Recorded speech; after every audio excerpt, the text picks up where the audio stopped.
I missed the Trump speeches. Trump gave what I think was probably one of the greatest speeches of world leaders given. You know, it's got to be up there with like Churchill, Gettysburg Address. Anyway, for real though, it was my favorite speech I've ever seen a president give. It was the night the United States killed the leader of ISIS. Trump comes out of the Situation Room at like midnight in the White House, and he walks down that tunnel like he gives a press conference, like he's giving a post-game NBA just killed a guy press conference. He walks up in front of the entire world at midnight and just goes, Abu Bakr al-Baghdadi is dead. He died like a dog.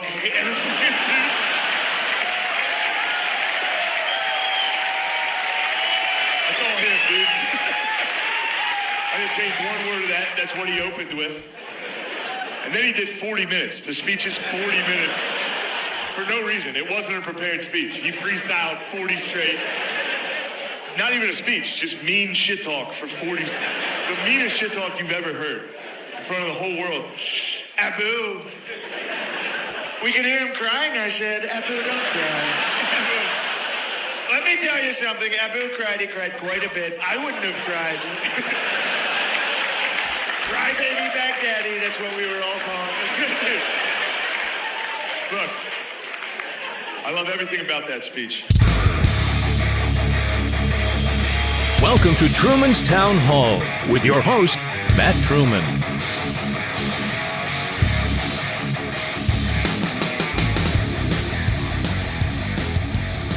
Hello.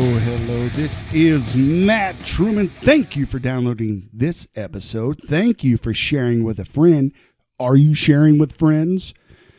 Ladies and gentlemen, opening today's podcast was Shane Gillis. Shane Gillis, look him up. Terrific comedian. He was canceled from Saturday Night Live. Canceled. Yeah, he was hired by Saturday Night Live, and then somebody came out and said he said some bad jokes. Jokes, right? Jokes. We can't even say jokes anymore, people. Or you're going to get canceled. Canceled. He was talking about Donald Trump. And I always say this, but if you've listened to this podcast, you know I was not just all in for Trump. Yes, I voted for him both times. I took my son to go vote for Trump when he could finally vote. Can you imagine growing up saying the first president I ever voted for was Trump? My dad took me. Yes. And if you've listened to this podcast, I wasn't wholeheartedly in for Trump, but wow, times now, you kind of wish old Trumpy Bear was back. You know what I mean? What was Shane Gillis talking about Trump in the al-Baghdadi speech? Last night, the United States brought the world's #1 terrorist leader to justice. Abu Bakr al-Baghdadi is dead. He was the founder and leader of ISIS, the most ruthless and violent terror organization anywhere in the world. The United States has been searching for Baghdadi for many years. Capturing or killing Baghdadi has been the top national security priority of my administration. U.S. Special Operations Forces executed a dangerous and daring nighttime raid in northwestern Syria and accomplished their mission in grand style. The U.S. personnel were incredible. I got to watch much of it. No personnel were lost in the operation, while a large number of Baghdadi's fighters and companions were killed with him. He died after running into a dead-end tunnel, whimpering and crying and screaming all the way. The compound had been cleared by this time, with people either surrendering or being shot and killed. 11 young children were moved out of the house and are uninjured. Hey, man, listen. We have the weakest president in the history of the United States. That's why the world is at the brink of World War III, folks. It's why it's at the brink, because we have weak leadership. Wherever you have weak leadership, whether it be at your job, or at your schools, or in your city government, or wherever, you're going to have chaos. Strong leadership brings about standards. Standards, in turn, brings about a uniform way of living. If you're raising your kids and you're like, oh, okay, it's all right, whatever, do whatever you want, they're going to be little jerks. But if you stand on their throats and you make sure, figuratively speaking, everyone, but if you make sure your children are doing the right thing, they have chores, right? They are keeping the room squared away. They are doing chores around the house, and you're teaching them responsibility. Don't go to school and act like an idiot, and I will get your back. That's always been my motto. Defend yourself if you need to. I've always told my kids, listen, if someone's picking on you and you have to defend yourself, I will come pick you up from school on your suspension and take you out for ice cream. That's it. Do not start shit and nothing will happen. Pardon my French. But anyway, we're living in, as I say all the time, tumultuous times. Strange times. Muslims protest around world to demand end to Israel's Gaza campaign. Folks, I'm going to say right off the bat, I'm not choosing a side on this one. Nope, I'm not choosing. I know there's a lot of folks. So you're either on Gaza's side, the Palestinian side, or you're on Israel's side. Not old Matty. I've learned throughout the years, folks, paying attention to all this. I remember sitting in a box truck delivering appliances, listening to, when I first started getting into politics, listening to the Bill Clinton hearings when he and Monica Lewinsky got their thing strewn throughout the news. I thought it was silly, but it was interesting. And from that point on, folks, I've been paying attention to what's happening around the world. It's kind of a weird transition, but I'm not choosing sides because I know that there have been atrocities on both sides. For instance, the Deir Yassin massacre.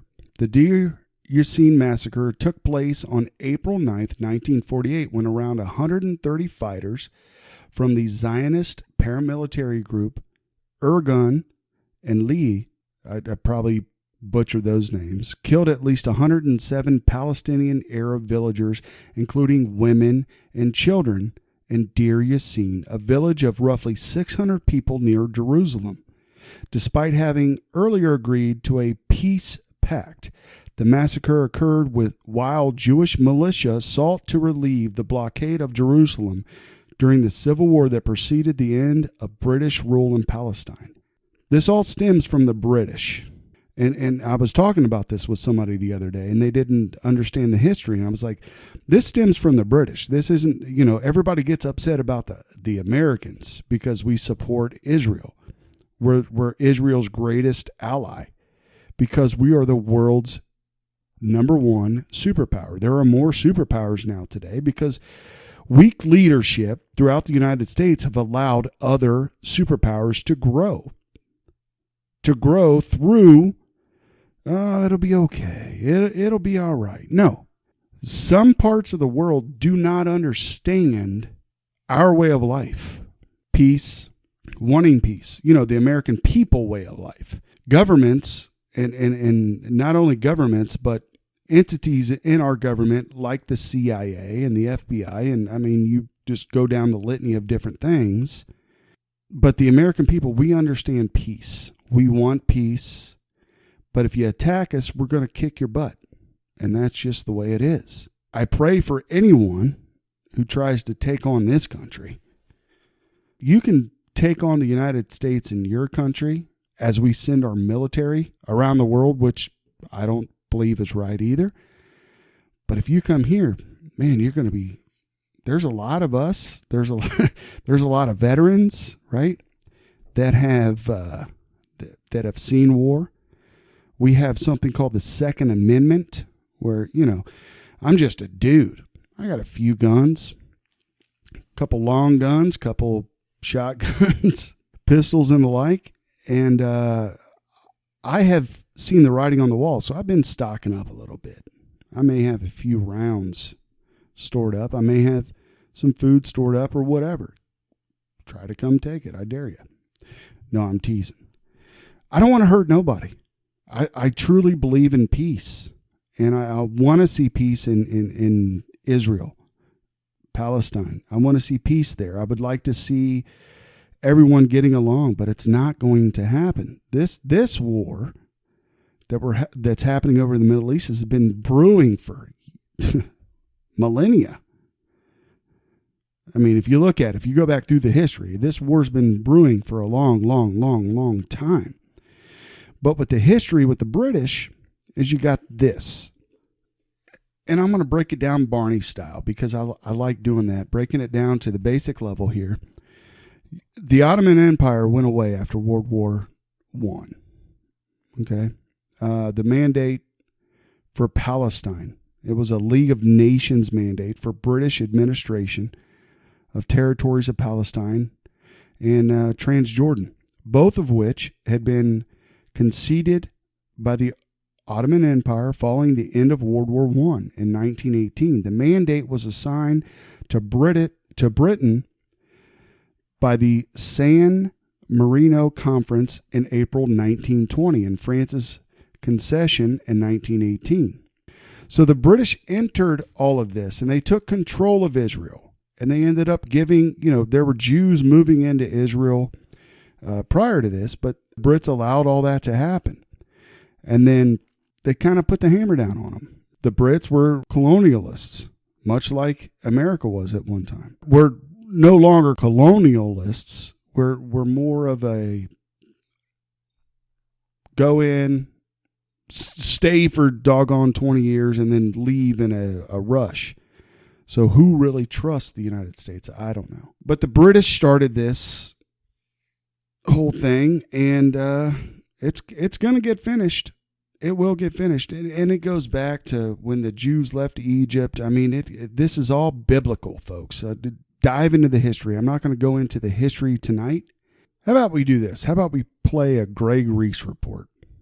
Let's do that. I like Greg Reese. The word Israel was first presented in the Bible as a name given to Jacob after he fought an angel. Its meaning was a man who has struggled with God and is commonly translated as God prevails or man seeing God. Many have argued that the word Israel in the Bible does not refer to a place, but rather a believer or a group of believers in God. Others believe the land known as Palestine was where the biblical state of Israel once stood. And in the 17th century, Sabbatai Zevi was the first Jew to try and resettle there. Sabbatai Zevi claimed to be the Messiah and amassed a large Jewish following that engaged in ritual sex orgies and the defilement of God's law. In the spring of 1666, they were planning to be the first Jewish settlement in Palestine. But things changed when Sabbatai was arrested and thrown in jail. His radical movement continued with the Frankism movement, and Zionism became more political. Although they claimed to be secular, the Zionists flooded the temples with prayers for a return to Zion and a restoration of the Jewish state. But the rabbis rejected them. In 1885, the rabbis wrote that we consider ourselves no longer a nation, but a religious community, and we therefore expect neither a return to Palestine nor a sacrificial worship under the sons of Aaron, nor the restoration of any of the laws. While the rabbis offered no support, the Zionists garnered the support of the British Crown as early as 1841, and they were funded by the Rothschild banking dynasty, otherwise known as the Bank of England. So the Crown was likely involved from the start. In 1897, the political intent to recreate the State of Israel was made official to the public. And in 1917, under the British government's Balfour Declaration, British troops seized control of Palestine on behalf of the Zionists. In 1922, the League of Nations adopted the declaration. And in 1947, the United Nations granted parts of Palestine to the Zionists.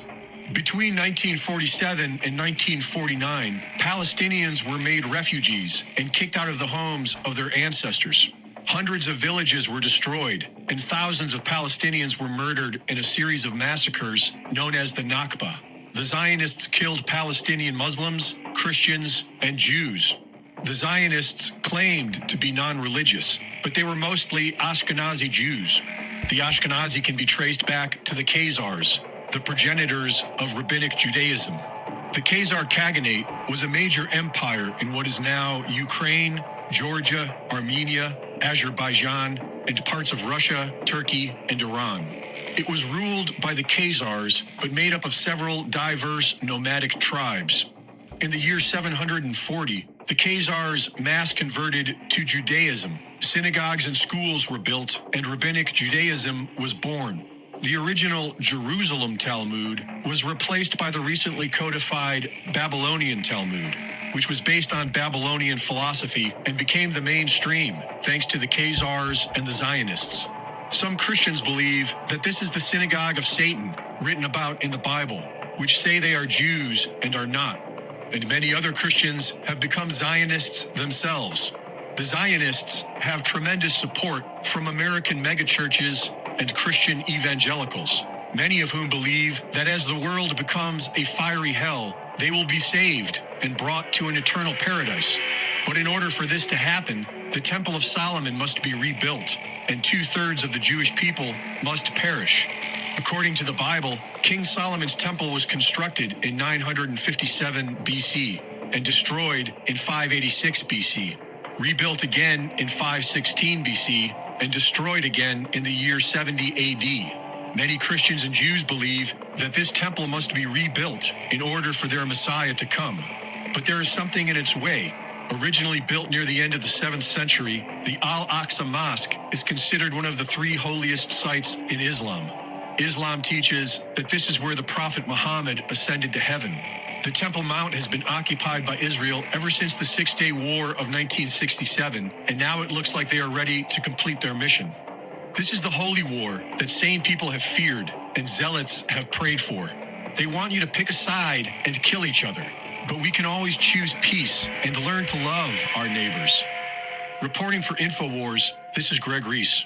Folks, nobody does it better than Greg Reese. That's why I play the report.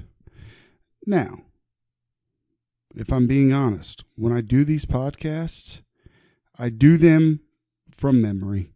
I don't prepare anything. I come on here and I talk about things that I've been paying attention to.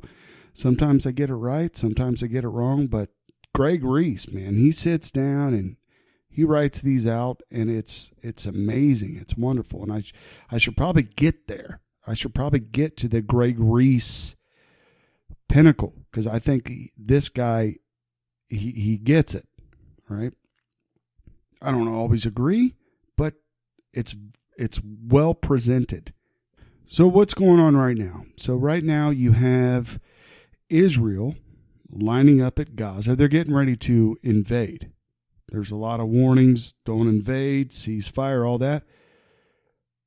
Folks, and there's people talking about Israel's October 7th is our 9/11. Ladies and gentlemen, if you don't remember, the United States invaded Afghanistan October 7th, 2001. Hamas invaded Israel October 7th, 2023. Is there a correlation? I'm kind of on a fast from social media, but when I was thinking about that, it was remarkable because I remember dates for some reason, and I remembered October 7th, that was the day we invaded Afghanistan. Is there a correlation? And I didn't look at anything, I just wrote a tweet and then left it. And then went back away. I'm on a week or so, or maybe forever, social media blackout because, well, it'll kind of, you read stuff and you read people talk about what's happening now and they just don't get it right. They're no Greg Reese. They're no Matt Truman. Not saying I know everything but I am who I am, and I believe what I believe, and I believe it with passion. Be prepared, right? Stock up on food, water, ammo. If you don't have a weapon and you're in the United States, get a weapon and carry it with you. If you're in Ohio, where you don't need a concealed carry permit anymore. Just know your local laws and follow them. Here's a little tip for you, right? Your pistol, that's to fight back to get to your rifle. So if you don't have a good combat rifle, get it, own it while you can, because the world is turning, folks. The world is turning in many different directions. Own these things, okay? You never know what's going to pop off. You need to be ready for anything at this point, because we have weak leadership. We certainly do. And there was a time when I thought I could vote for Biden. Not now or in recent times, but back in the day. Sometimes he seemed all right. But now he's controlled. He's definitely controlled. Folks, I'm a geriatric nurse. That's what I do for a living. And I love it. I love every minute of it. I do it every day. Every day I'm at work. Anywho. And I know that Joe Biden is not in control of things. There are players, there are puppeteers behind the veil. There was a video that came out where Joe Biden was speaking on an airplane just recently when I think he was in Germany heading over to Israel. Secretary Blinken was behind in like a little cubby. He was peeking out like, oh, is he going to say the right thing? Do I tap him and say, hey, don't say that? I don't know what was going on there, but it was kind of eerie. There are people controlling the strings here. The world is not what it seems, folks. Be prepared. Learn how to grow things in your basement if you have one, in your living room, whatever. Learn how to grow food. Learn how to go fish. Learn how to hunt. Learn how to live out in the wilderness. What if an EMP explodes? Because, I mean, this is just a what if scenario, but what if an EMP explodes and we're out of power? How are you going to keep warm in the winter? What's the best time for that to go off? It would be the winter time. And when an EMP explodes, if you've never read 1 Second After, I encourage you to do so. 1 Second After is a fantastic book on what would happen. It's a book by William Forstchen, and there is a foreword by, I believe, Newt Gingrich, who's a former Speaker of the House. It's a great book. It talks about an EMP and how things and how society dissipates, like, quickly. Think about it. No electric. That means no dialysis, so those folks die. Think about anything that you need electric for, medically wise, those people are going to die. So the weakest of us all will die first. I could go on a tangent on that, but I won't. That is what you need to be prepared for, because anything could happen. Call me a kook, call me whatever you want, but we need to be prepared. Ukraine and Russia. That's kind of on the back burner, isn't it? Right? Remember that we're all hot and heavy on Ukraine and Russia, supplying Ukraine and helping them out. Now Biden comes out and he's offering a lot of money, just like Biden says. We're going to give them a lot of money. Okay, where's my ice cream? Yet we're sitting here $33 trillion in debt looking to fight everybody's stinking war all over the world. Why? Why are we doing this? I have no idea, and I have no control over it. That's why you need to be prepared, because I believe the lunatics are in charge. The lunatics will be in charge for many years. Be prepared. We're getting into World War III, whether we like it or not. That's my prediction. I believe I'm right. Are you willing to go fight these wars where politicians are worried about what the news says? Because that's what happens. Listen, I got a little background in war. I got a little background in the military. I'll give you a little overview. I was a mailman. and I joined the military as a mailman. 30-year-old mailman joined the military because I would come home, I would get sucked into the news, and I would say, why are these fellas and gals over there fighting, and I'm just sitting here enjoying life, earning a good living, having a great family? They have to go fight for me? No, I ain't going to do that. I got to go. I got to leave my family and go do this. I got linked up with a couple of SF folks, a couple of EOD guys, and the mission we had planned, it kind of dissipated, so we ended up doing other missions. Hunting IEDs. Can you imagine? You could probably imagine we saw a little bit. And I learned how to build bombs. Anyway, folks, be prepared. That's the point I'm trying to make. Be prepared, because things are not what they seem. This is a story out of Revolver. Media silent. Whistleblowers claim CIA recruited hijackers for 9/11 and hid it from the FBI. At this point, would anyone be surprised if our government was willing to assassinate a U.S. president, bomb its own citizens, or unleash a virus to influence an election? Probably not. And this isn't tinfoil hat conjecture. Many level-headed people are raising serious questions about the government's actions. Recently, public figures like Senator Rand Paul and RFK Jr. have been very outspoken about the government's role in events such as the Kennedy assassinations and the COVID-19 pandemic. Rightly so, as the government has time and again proven itself utterly untrustworthy. Folks, do you trust our government? I don't trust our government necessarily. I used to.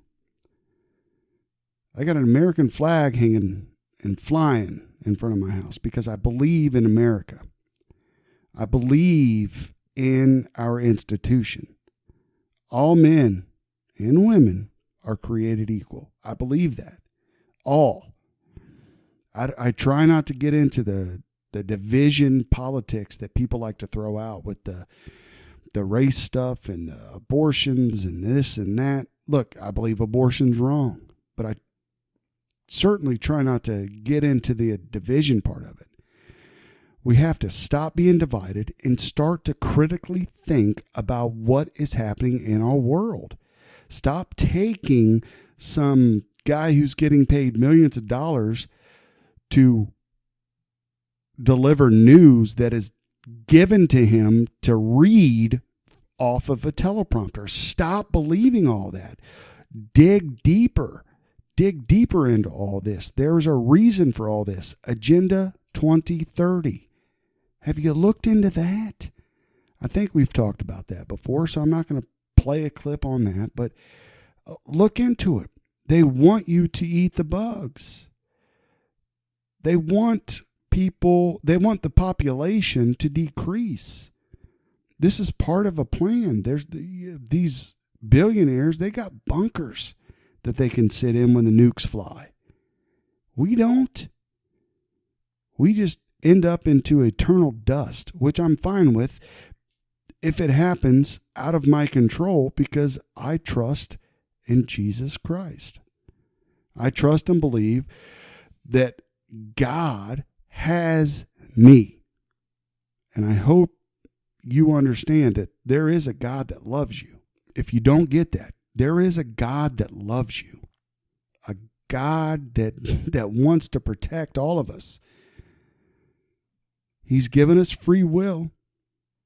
And we've chosen our leaders with that free will. We have to choose better. We have to do better. We have to get involved in what is going on. Because if we allow these politicians to take over, what is going to happen? If you sit on the sidelines, what happens is what we see today. If you sit there and say, okay, well, there's nothing I can do. There is stuff you can do. Get involved. Call out wrong when you see it. If you see wrong, call it out. I do that every day, as much as I can. If I see something that's wrong, not only with other people, but with myself. And I want anybody listening to this podcast that is my friend, if you see me doing wrong, call me out. Call me on my stuff, because I need that too. Like, yo, bro, you did this and it was wrong. Because that's going to make me think, okay, right. It may upset me. Like, well, what do you mean? Right? Whatever. It doesn't matter. I'm not going to hate you for it. As long as you don't hate me for being wrong. I'm not going to hate you for it. Hey, Matt, you screwed up here. Here's where you screwed up. Do better next time. You're right. Okay, I'll do better next time. Let's have a discussion on it. In other news, Jim Jordan was not selected as a House Speaker. We have no House Speaker. And Republicans are screwing this up big time because they have egos, right? Trust government. Trust the experts, guys. Trust the experts. They know better. They know better. Trust the experts, right? Because that works out for us. Oh, well. So Jordan isn't picked. They're going to go on to Monday, and they're going to get the weekend off and go do their thing. Because, hey, why not? There's the world's in flames, and people are dying. Children are dying, but nobody cares. Nobody cares. In Ohio, we got issue 1, and there's yes signs everywhere. Kill the babies. Why not? Who cares? I hear a lot of folks talking about end times. Is it the end times? It'd be remarkable. I would think. I'm just preparing for whatever happens. And you know what they say. You can prepare all you want, but you're going to still be left holding the bag and hanging to dry, or whatever the phrase would be. Yeah. But try to prepare for something. So what the story is there's $105 billion that has been proposed to send over to Ukraine and send over to Israel. Now, we're funding Ukraine. Russia's against that. Russia's allied with Iran. Now we're allied up, or we've always been allied up with Israel. And then we got that. You don't think there's going to be a World War III with all this? Wow. You must live in a state that has already legalized marijuana. Because you was smoking something, playa. Here's something from a channel I watch over on YouTube. The Real BP, what is it? The Real BP Earth Watch. Check this out. October the 20th, 2023. Guys, just a quick update, but I think it's important. And it's coming in from warnews247.gr. It says, target Iran ? Surprise test of secret U.S. nuclear weapon in Nevada. The Russians are saying they tested a tool of mass destruction, and they don't know exactly what it is. Now, that was on the 18th, guys. 2 days ago is when the Russians and many other people around the world picked this up. There were earthquakes. If you look at the earthquake link at the top on the left of bpearthwatch.com, it's the USGS earthquake map. But there were earthquakes in different areas throughout Nevada, and this was at one of the missile test ranges. But guys, if they can't knock you out with something you got to roll your sleeve up to get, they're going to do it one way or the other. We are living in a diabolical, demonically possessed world to where human beings, the creation of our Father in heaven, are hated and despised. His planet is hated and despised, and it's all about the attempted destruction of both. It continues. It says the U.S. conducted the surprise test of a secret nuclear weapon in Nevada. The information coming from the USA and also from Russia speaks of a test of this weapon of mass destruction. It is given that the U.S. tried something new in secret. The Russians do not yet have concrete information, and that is why they are asking for international investigation. And if you think about it, even if it's just saber rattling to try to scare the opponent, when they do this type of stuff, it lingers forever, guys. Half-life of radioisotopes, all of that. thousands of years.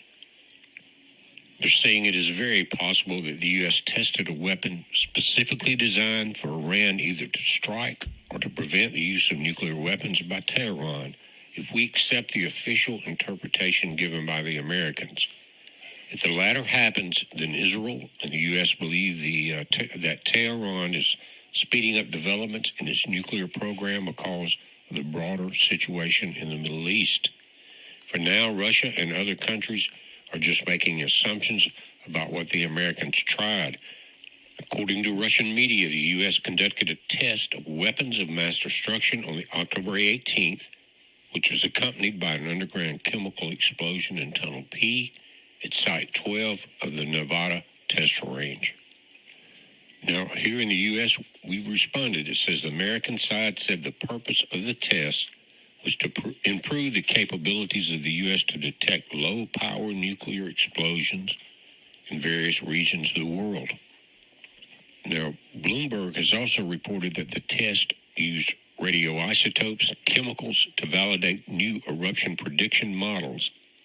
And guys, as I mentioned in the earlier video, it's almost like we're seeing all these demons go forth and lead the leaders of the world, the kings, into a battle.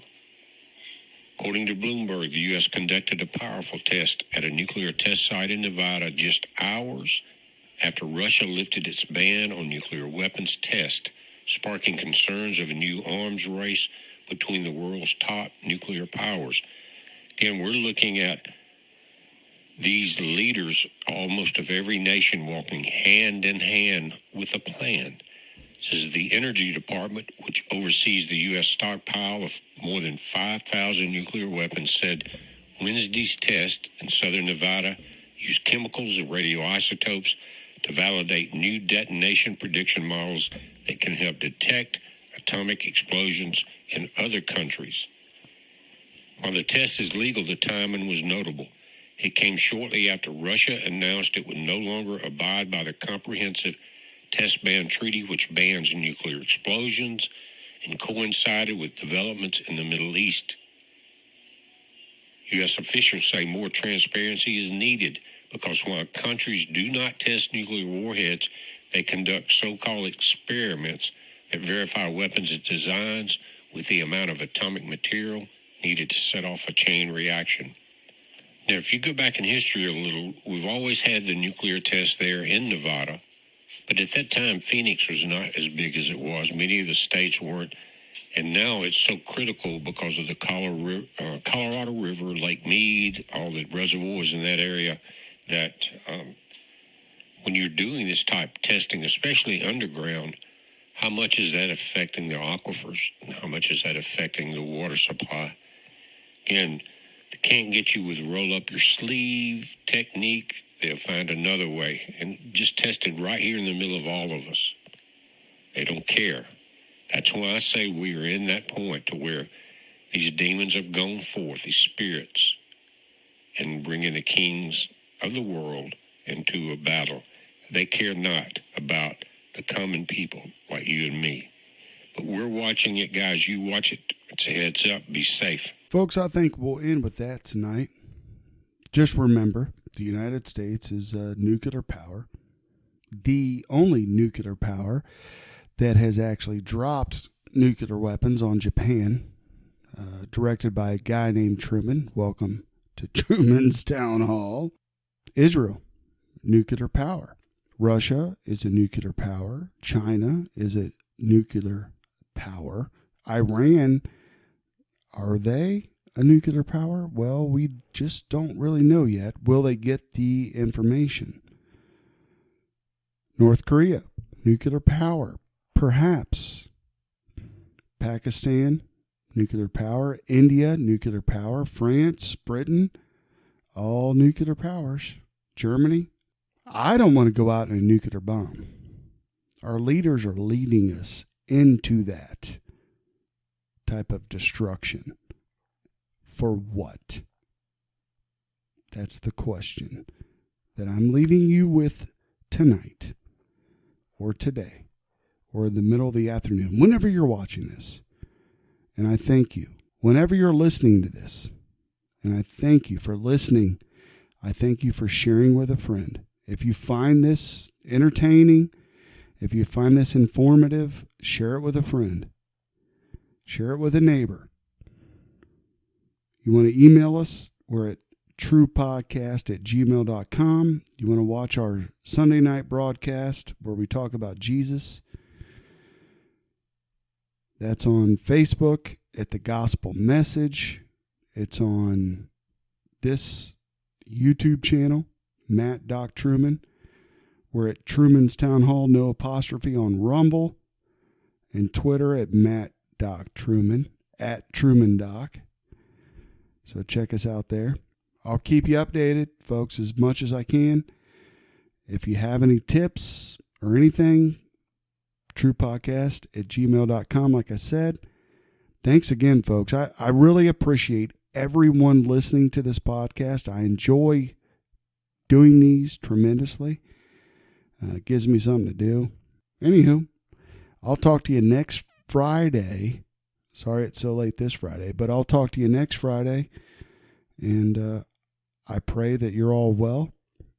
Pray for me. Pray for my family. Love you all. Bye.